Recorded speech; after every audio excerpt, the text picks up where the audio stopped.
వాక్యమే నన్ను బ్రతికించెను, బాధలలో నెమ్మదినిచ్చెను. అనుదిన ఆత్మీయమన్న కార్యక్రమానికి మీ అందరినీ ప్రేమపూర్వకంగా ఆహ్వానిస్తూ ఉన్నాం. ఈ దినము ఆంధ్ర క్రైస్తవ కీర్తనల పుస్తకం నుంచి 193వ పాట పాడుకుంటున్నాం. చూడారే సిలువను వ్రేలాడు యేసయ్యను, చూడారే సిలువను వ్రేలాడు యేసయ్యను, పాడు లోకంబునకై గోడు చెందే గదా, పాడు లోకంబునకై గోడు చెందే కదా, చూడారే సిలువను వ్రేలాడు యేసయ్యను, చూడారే సిలువను వ్రేలాడు యేసయ్యను, నా చేతులు చేసినట్టి దోషంబులే గదా, నా చేతులు చేసినట్టి దోషంబులే గదా, నా రాజు చేతులలో ఘోరంపు జీలలు, నా రాజు చేతులలో ఘోరంపు జీలలు, చూడారే సిలువను వ్రేలాడు యేసయ్యను, చూడారే సిలువను వ్రేలాడు యేసయ్యను, పాపేచ తోడగూడు నాదు చెడ్డ పడకలే, పాపేచ తోడగూడు నాదు చెడ్డ పడకలే, పరమగురిని ప్రక్కలోని బల్లెంపు పోటులు, పరమగురిని ప్రక్కలోని బల్లెంపు పోటులు, చూడారే సిలువను వ్రేలాడు యేసయ్యను, చూడారే సిలువను వ్రేలాడు యేసయ్యను, పాడు లోకంబునకై గోడు చెందే గదా, పాడు లోకంబునకై గోడు చెందే గదా, చూడారే సిలువను వ్రేలాడు యేసయ్యను, చూడారే సిలువను వ్రేలాడు యేసయ్యను. క్రీస్తునందు ప్రియమైన దేవుని బిడ్డలారా, 18వ రోజు లెంట్ ధ్యానంలోకి మిమ్మల్ని అందరినీ ప్రేమపూర్వకంగా ఆహ్వానిస్తూ ఉన్నాను.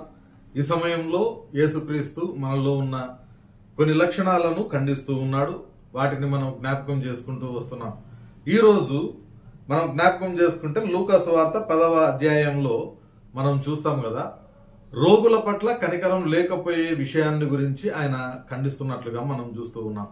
ముఖ్యంగా 10వ అధ్యాయం 25వ వచనం నుండి 37వ వచనం వరకు ఉన్న భాగంలో మనం చూస్తే అది మంచి సమరయుని కథగా మనకు బాగా సుపరిచితమైన ఒక కథను మనం అక్కడ చూస్తూ ఉన్నాం. అది యేసుక్రీస్తు ఒక ధర్మశాస్త్రోపదేశకునికి చెప్పిన మాటలుగా మనం చూస్తూ ఉన్నాం.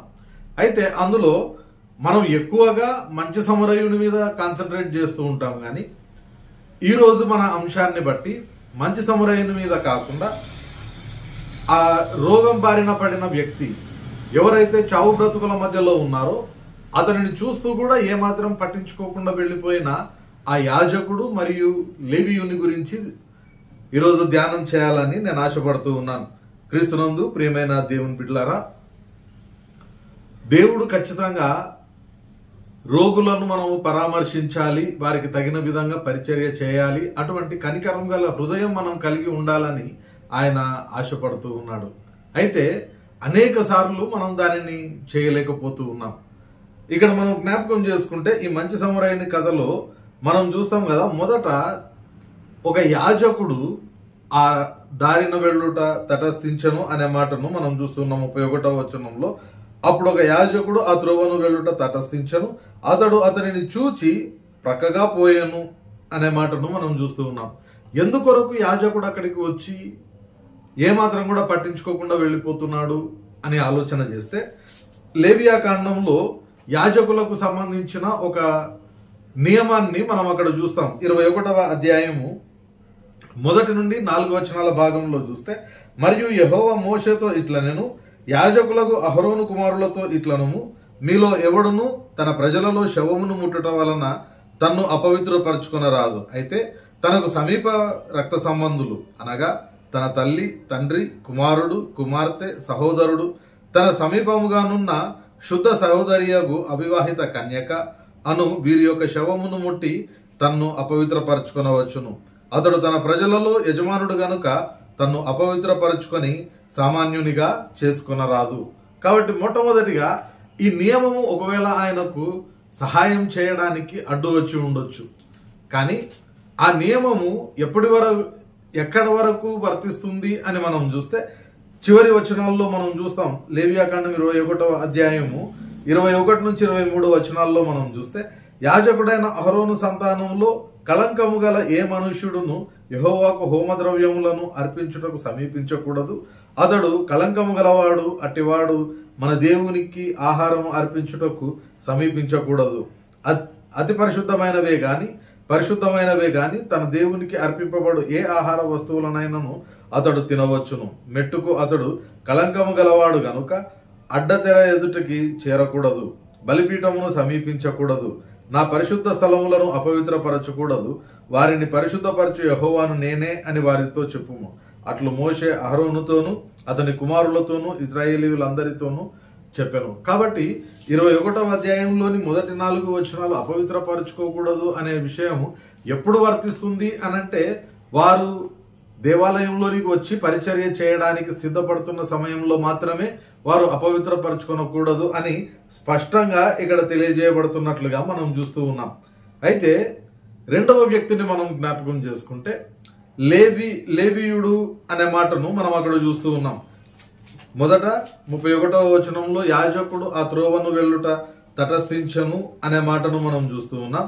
రెండవదిగా మనం చూస్తే ఆ యాజకుడు వెళ్ళిపోయిన అనంతరము ఒక లేవీయుడు ఆ మార్గంలో పోతూ ఉన్నాడు. అలాగుననే లేవీయుడు ఒకడు ఆ చోటికి వచ్చి చూచి ప్రక్కగా పోయెను అనే మాటను మనం చూస్తూ ఉన్నాం. ఇక్కడ మనం జ్ఞాపకం చేసుకుంటే ఈ లేవీయుడు ఆ తర్వాత యాజకుడు ఇరువురు కూడా ఇజ్రాయేలు గోత్రములలోని లేవి గోత్రము నుండి మాత్రమే వాళ్ళు తీసుకోబడ్డారు. దేవుని యొక్క పరిచర్య కొరకు వాళ్ళు ఎన్నిక చేయబడ్డారు. అయితే యాజకులు అనే వాళ్ళు లేవి గోత్రంలో ఉన్న అహరోను యొక్క సంతతి నుండి మాత్రమే యాజకులను తీసుకున్నారు. అదే లేవి గోత్రంలో అహరోను సంతతి కాకుండా వేరే వాళ్ళు ఎవరైతే ఉంటారో వాళ్ళ ద్వారా వచ్చిన అందరినీ కూడా కేవలము దేవుని యొక్క మందిరంలో పనులు చేయడానికి మాత్రమే వాళ్ళను దేవుడు ప్రత్యేకించుకున్నట్లుగా మనం చూస్తాం. కొన్ని మాటలు మనం జ్ఞాపకం చేసుకుంటే ద్వితీయోపదేశ కాండము 10వ అధ్యాయము 8వ వచనంలో మనం చూస్తాం కదా, నేటి వరకు జరుగునట్లు యెహోవా నిబంధన మందసము మోయుటకు, యెహోవా తన సన్నిధిని నిలుచుటకును, ఆయనను సేవించి ఆయన నామమును బట్టి దీవించుటకును లేవి గోత్రపు వారిని ఆ కాలమున యెహోవా ఏర్పరచుకొనెను అనే మాటలు మనం చూస్తూ ఉన్నాం. కాబట్టి మందిరంలో ఆయన యొక్క నిబంధన మందసాన్ని మోయడానికి ఎవరిని ఏర్పాటు చేసుకున్నాడంటే ఈ లేవీయులను దేవుడు ఏర్పాటు చేసుకున్నట్లుగా మనం చూస్తూ ఉన్నాం. అంత మాత్రమే కాకుండా 3వ అధ్యాయం సంఖ్యాకాండంలో మనం చూస్తాం కదా, 5, 6 వచనాలను మనం జ్ఞాపకం చేసుకుంటే ఇక్కడ, మరియు యెహోవా మోషేకు ఇలాగ సెలవిచ్చెను, నీవు లేవి గోత్రికులను తీసుకొని వచ్చి వారు అతనికి పరిచారకులుగా ఉండునట్లు యాజకుడైన అహరోను ఎదుట వారిని నిలువబెట్టుము. వారు ప్రత్యక్షపు గుడారమునెదుట మందిరపు సేవ చేయవలెను. తాము కాపాడవలసిన దానిని సర్వ సమాజము కాపాడవలసిన దానిని వారు కాపాడవలెను. ప్రియమైన దేవుని బిడ్డలారా, ఈ మాటలు మనం చూస్తూ ఉన్నప్పుడు యాజకునికి సహకారులుగా దేవుడు ఈ లేవీయులను నిలువబెట్టినట్లుగా మనం చూస్తూ ఉన్నాం. అంత మాత్రమే కాకుండా సంఖ్యాకాండము 1వ అధ్యాయము 49, 50 వచనాలను మనం జ్ఞాపకం చేసుకుంటే ఇక్కడ, నీవు ఇజ్రాయేలీయుల మొత్తమును వారి మొత్తమునకు నీవు లేవి గోత్రికులను లెక్కింపకూడదు, ఇజ్రాయేలీయుల మొత్తమునకు వారి మొత్తమును చేర్చకూడదు. నీవు సాక్ష్యపు గుడారము మీదను దాని ఉపకరణములన్నిటి మీదను దానిలో చేరిన వాటన్నిటి మీదను లేవీయులను నియమింపుము. వారే మందిరమును దాని ఉపకరణములన్నిటినీ మోయవలెను. వారు మందిరపు సేవ చేయుచు దాని చుట్టూ దిగవలసిన వారై ఉందురు. ఈ మాటలు మనం చూసినప్పుడు లేవీయులను కంప్లీట్ గా మందిరం యొక్క పని కొరకు యాజకునికి సహకారులుగా ఉండడం కొరకు మాత్రమే దేవుడు ఎన్నిక చేసుకున్నాడు. అయితే ఇక్కడ ఆ యాజకుడు గాని లేవీయుడు గాని ఇద్దరు కూడా చావసిద్ధమై పడి ఉన్న ఆ వ్యక్తి దగ్గరికి రావడానికి మనస్కరించలేదు. కారణం ఏంటంటే ఒకవేళ అపవిత్రపరుచుకుంటామేమో అని. కానీ లేఖనాలలో ఎక్కడ కూడా వాళ్ళు ఆ విధంగా దగ్గరికి వెళ్ళకూడదు, పరిచర్య చేయకూడదు అని లేదు. అంత మాత్రమే కాకుండా మరొక విషయాన్ని మనం జ్ఞాపకం చేసుకుంటే హోషేయ గ్రంథంలో మనం చూస్తాం కదా, అక్కడ దేవుడు మాట్లాడుతూ ఉన్న మాట, నేను బలిని కోరను గాని కనికరమునే కోరుచున్నాను అనే మాట దేవుడు చెప్తూ ఉన్నాడు. వీరు దేవుని మందిరంలో ఉంటూ దేవుని పరిచర్య చేస్తూ ఉన్న యాజకుడు గాని లేవీయునికి గాని ఆ దేవుని యొక్క మనసు తెలియదా? ఖచ్చితంగా తెలిసే ఉంటది. ఎందుకంటే దేవుడు బలిని కోరేవాడు కాదు గాని ఖచ్చితంగా దేవుడు కనికరమునే కోరుచున్నాడు. రెండవది, మీకా గ్రంథం 7వ అధ్యాయం 18వ వచనంలో చూస్తాం కదా, ఆయన కనికరమును చూపుట యందు సంతోషించువాడు అనే మాటను మనం చూస్తూ ఉన్నాం. దేవుని యొక్క మందిరంలో ఉంటూ దేవుని సేవ చేస్తూ ఉన్న వీరికి దేవుడు దేనిని బట్టి సంతోషిస్తాడో తెలియదా? కాబట్టి దేవుని కోరిక తెలుసు, దేనిని చేస్తే దేవుడు సంతోషిస్తాడో తెలుసు. అయినప్పటికీ కూడా వాళ్ళు ఏం చేస్తూ ఉన్నారంటే ఆ రోగికి సేవ చేయడానికి, లేదంటే రోగిని పరామర్శించాలనే మనసు వాళ్లకు లేకపోవడం వలన ఆ కనికరమును వాళ్ళు చూపించలేకపోతూ ఉన్నారు. దేవుడు కోరుకున్న విధంగా అక్కడ వాళ్ళు చేయలేకపోతూ ఉన్నారు. అది చేయలేక దేవునిని వాళ్ళు సంతోషపరచలేకపోతా ఉన్నారు. ప్రియమైన దేవుని బిడ్డలారా, యేసుక్రీస్తు ప్రభు వారిని మనం జ్ఞాపకం చేసుకుంటే మత్తయి సువార్త 5వ అధ్యాయంలో ఆయన కొండ మీద చేస్తూ ఉన్న ప్రసంగంలో ఒక మాట చెప్తూ ఉన్నాడు, కనికరము గలవారు ధన్యులు, వారి కనికరము పొందుదురు అని. కాబట్టి ఇక్కడ ఈ యాజకుడు లేవీయుడు ఆ దారిలో పోతూ ఉన్నారు. వారు సహాయం చేయగలిగిన స్థితిలో ఉండి కూడా కనికరము చేసే మనసు వారికి లేక వారు దేవునిని సంతోషపెట్టలేకపోయారు, దేవుని కోరికను తీర్చలేకపోయారు.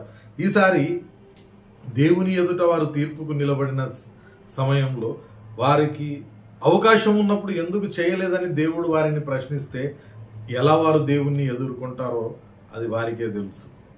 కాబట్టి ప్రియమైన దేవుని బిడ్డలారా, వారు ఆ రెండు చేయలేక, దేవునిని సంతోషపెట్టలేక, ఆయన కోరికను తీర్చలేక, ఇక్కడ యేసుక్రీస్తు చెప్తున్న మాట ప్రకారము కనికరం గల వారు ధన్యులు, వారు దానిని చూపించలేకపోయినారు. కాబట్టి ఆ ధన్యకరమైన స్థితిని కూడా వాళ్ళు ఒక రకంగా చేతులారా పోగొట్టుకున్న వాళ్ళు అవుతా ఉన్నారు. ప్రియమైన దేవుని బిడ్డలారా, ఈ లెంట్ డేస్ లో మనము దేవునికి సమీపంగా ఉండడం కొరకు అనేకమైన ప్రయత్నాలు చేస్తూ ఉన్నాం. కానీ ఈ సమయంలో ఎంతమంది రోగులను మనం పరామర్శించగలుగుతూ ఉన్నాం? ఏర్పడుతూ ఉన్న వాతావరణ పరిస్థితులకు అనేక మంది అనారోగ్యములతో బాధపడుతూ మన ఇంటి పక్కల కానీ, మన సంఘంలో కానీ, మన సమాజంలో అనేక మందిని చూస్తూ ఉన్నాం. మరి ఆ రోగుల పట్ల మనం ఎటువంటి కనికరమును చూపిస్తూ ఉన్నాం? ఒకసారి మనల్ని మనం ప్రశ్నించుకోవడానికి ప్రయత్నం చేద్దాం. దేవుడు కనికరము చూపుట యందు సంతోషించువాడు అనే మాటను మనం చూస్తూ ఉన్నాం. అది కేవలం దేవుడు మన పట్ల కనికరం చూపిస్తూ సంతోషించడం కాదు, కానీ ఆయన స్వరూపము, ఆయన పోలిక కలిగి ఉన్న మనము ఆయన స్వభావమైన ఆ కనికరమును ఇతరుల పట్ల చూపిస్తే మరీ ఎక్కువగా మనల్ని బట్టి ఆయన సంతోషించేవాడుగా ఉంటాడు. ఆ పనిని బట్టి మనలను ధన్యులుగా దేవుడు చేస్తాడు. ఆ ధన్యకరమైన కనికరమును మన పట్ల కూడా దేవుడు చూపించేవాడుగా ఉంటాడు. కాబట్టి మనల్ని మనము పరిశీలించుకుంటూ నిజమైన కనికరము కలిగిన హృదయం కలిగి ఉండి దేవునిని సంతోష పెట్టడానికి ప్రయత్నం చేద్దాం. పరిశుద్ధాత్మ దేవుడు సహాయం దయచేయును గాక. ప్రార్థన చేసుకుందాం. పరిశుద్ధుడైన దేవా, ప్రేమ గల మా తండ్రి, మరొక పర్యాయము కనికరము లేకపోవుట అనే విషయాన్ని ప్రభా, లక్షణాన్ని నీవు ఖండిస్తూ ఉన్నావు. ఎందుకొరకు మేము జ్ఞాపకం చేసుకొని ఉన్నాం ప్రభా. ఇది మొదలుకొని అట్టి కనికరం కలిగిన హృదయం ప్రభా మేము కలిగి ఉండి మా చుట్టుపక్కల ఉన్న అనేక మంది రోగుల పట్ల నిజమైన నీవు అంగీకరించే విధంగా ప్రభా కనికరమును చూపించి పరామర్శించుటకు, పరిచర్య చేయుటకు మా మనసును మార్చమని వేడుకుంటూ ఉన్నాం. వినిన ప్రతి వారి హృదయంలో మీరు ఈ వాక్యమును నాటి భద్రపరిచి ఫలింపజేయండి. నీ వాక్య ప్రకారం మా జీవితాన్ని మలుచుకున్న కృపను మాకందరికీ దయచేయమని వేడుకుంటూ ప్రభా, నేటి మా పని పాటలన్నింటిలో కృప దయచేసి రేపటి దినాన్న మరొక పర్యాయము నీవు అనుగ్రహించే అనుదిన ఆత్మీయమన్న భుజించు కృపను మాకు దయచేయమని యేసు పరిశుద్ధ నామమున ప్రార్థిస్తున్నాం తండ్రి, ఆమెన్. తండ్రి, కుమార, పరిశుద్ధాత్మ త్రియేక దేవుని సకల దీవెనలు సదాకాలం మనకందరికీ తోడయ్యుండి నడిపించునుగాక. ఆమెన్.